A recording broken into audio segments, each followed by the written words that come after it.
semua dong. Periksa semua apa? Periksa semua, contohnya Peggy Setiawan di Cirebon periksa, Peggy Setiawan di Cianjur periksa, AF juga diperiksa, Rudiana juga diperiksa, terus lagi siapa Mel tuh, Mel juga diperiksa. Jadi agar apa? Agar masyarakat ini merasa, ini adil nih. Jadi jangan terfokus sama, kami bisa menetapkan Peggy Setiawan Cirebon sebagai tersangka lagi. Ya jangan begitu juga gitu kan. Saya netral dalam hal ini.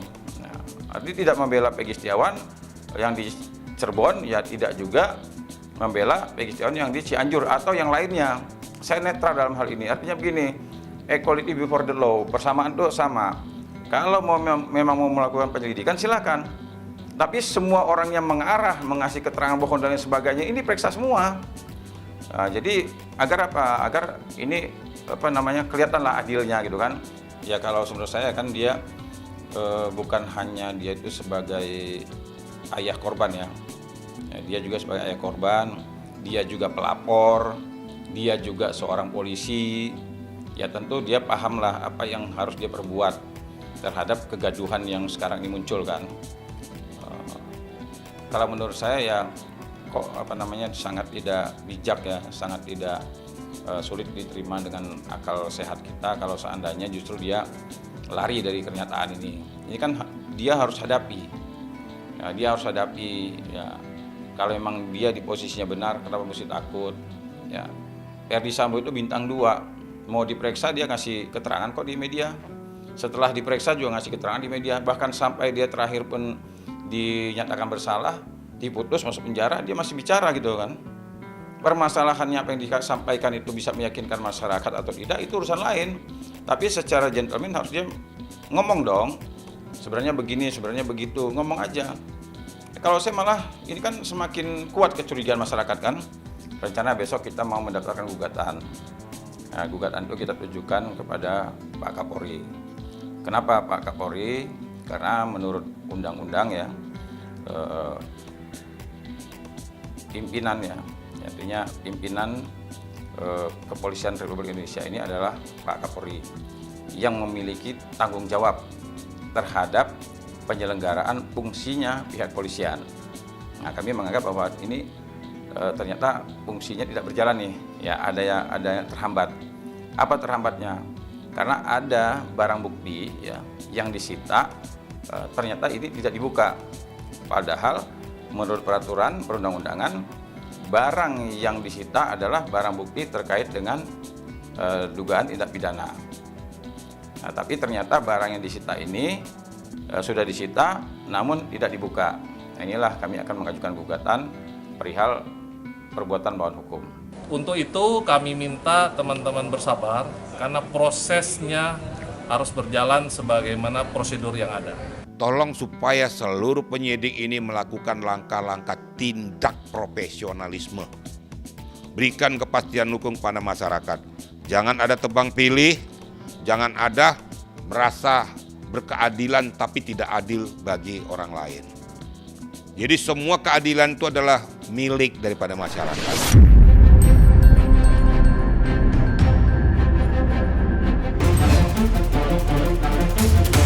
Hasilnya kemarin katanya 99,9999 cocok, gitu artinya dia anak dari pasangan Pak Cecep dan istrinya. Nah, tetapi bukan berarti artinya kecurigaan orang kan masih ada nih. Nah, tapi memang saya mengatakan dari awal, walaupun apapun hasil tes DNA itu kan bukan berarti juga dia begitu bukan anaknya mantan bupati, terus dia bukan pelakunya, bukan itu kan. Jadi yang diributkan ini bahwa bukan pelakunya, bukan. Ya. Jadi andai kata pihak Polda atau pihak penyidik mau melakukan penyelidikan, ya masih boleh-boleh aja. Itu konon, dan hasilnya konon juga 99,9% adalah anak dari bapak ibunya yang bukan bupati ya, bukan ya. Ya udah benar itu. Kalau memang itu benar, berarti kan Peggy Cianjur ini kan bukan siapa-siapa. Nggak ada kaitan apa-apa dengan perkara yang di Cirebon. Jadi, ya nggak usah diapa-apain juga. Kalau menurut saya tinggal dicek sekali lagi, mestinya ada netral gitu. Misalnya rumah sakit yang berbeda, supaya ada pembanding.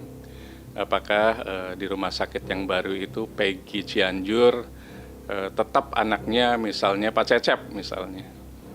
Kemudian apakah anak orang lain juga. Jadi yang dites itu bukan melulu subjeknya, Peggy-nya saja. Yang dites itu harusnya dua, Peggy dan orang tuanya. Ini kan orang tuanya dugaannya adalah Pak Cecep atau mantan dari pejabat di Kabupaten Cirebon. Nah, pertanyaannya pejabat di Kabupaten Cirebon tadi dites DNA enggak? Untuk mencocokkan gitu loh gen dari Peggy Cianjur tersebut. Atau tidak? Kalau tidak gimana mau membandingkannya bahwa Peggy Cianjur ini bukan anaknya pejabat di Kabupaten Cirebon. Kemarin itu saya mau menyampaikan bahwa kalau perlu tes DNA, itu kan bahasa saya seperti itu. Nah, sebenarnya itu bukan fokus saya tes DNA itu. Hanya saya mengatakan kalau perlu tes DNA. Kenapa? Karena sudah gaduh Peggy Setiawan di Cianjur ini, ya, para netizen, ya, publik ini ya, menganggap menduga jangan-jangan Peggy Setiawan di Cianjur ini anak dari mantan bupati Cirebon. Nah, itu bisa dibuktikan dengan ternyata istrinya, ya, istri Bupati Cirebon ini yang menjabat juga sebagai pernah menjabat sebagai wakil bupati, datang juga dia dari Cirebon ke Cianjur kan, sampai dia bawa anaknya, sampai dia mengatakan bahwa ini bawa anak saya dan sebagainya. Nah, kalau itu kan sebenarnya bukan permasalahan hukum itu, ini hanya memberikan kepastian bahwa dia benar nggak anaknya Pak Cecep atau bukan. Ya, tes DNA kan menunjukkan identitas seseorang melalui hasil sambung darah namanya. Sambung darah itu ini bapaknya siapa, ini ibunya siapa, ini anaknya siapa, dari siapa, dan dari nenek moyang siapa, sukunya apa, itu tes DNA. Begitu. Jadi itu adalah salah satu alat bukti yang sifatnya non primer atau sekunder, bukti sekunder. Nah, kalau untuk mau menyelidiki si Peggy Cianjur, tentunya harus ada bukti-bukti primer, bukti utama, dan kedua saksi-saksi primer juga, saksi yang melihat langsung, mendengar langsung, atau mengetahui langsung bahwasanya Peggy Cianjur adalah pelaku yang terlibat bersama-sama dengan yang lain-lainnya dalam perkara Vina dan Eki. Tapi kalau itu nggak ada sama sekali, ya nggak bisa Peggy Cianjur juga kemudian diselidiki. Kalau hanya atas dasar rumor tanpa bukti-bukti dan saksi-saksi, ya agaknya ya susah. Apalagi si Peggy Cianjur ini udah tes DNA lewat siapa? Lewat Kang Deddy Mulyadi di rumah sakit yang katanya kemudian ternyata memang benar dia anak dari bapak ibunya yang sekarang gitu. Jadi ya susah untuk menjerat si Peggy Cianjur. Nah, kita memang nggak bisa kemudian memaksa polisi untuk menyelidik seseorang yang kita curigai berdasarkan cerita-cerita dan katanya-katanya, itu nggak bisa.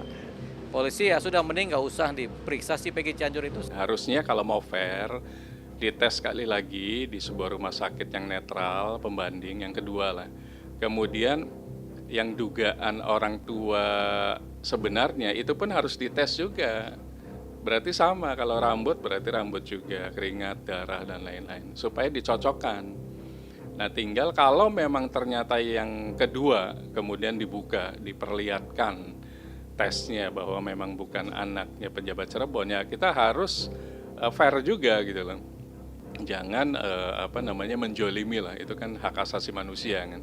Kalau memang ternyata tes yang kedua pun tidak ada hubungan genetiknya dengan pejabat Cirebon, hanya ada dengan Pak Cecep, ya kita harus akui berarti Peggy yang Cianjur itu tidak ada hubungan.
Terus ya sampai shopping begini. Itu aja.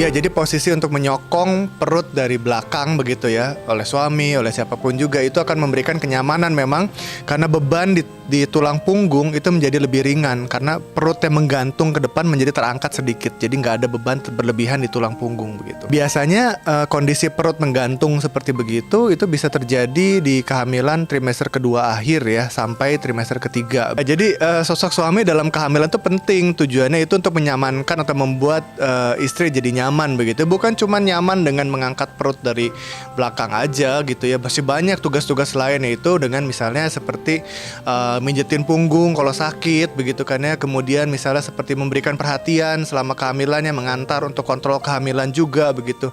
Jadi job desk-nya suami dalam kehamilan istri itu banyak, nggak cuma ngangkat perut doang begitu. Dan juga terutama mungkin penting supaya bisa terjalin komunikasi yang baik antara suami dengan istri. Sekarang tinggalnya di Singapura kebetulan.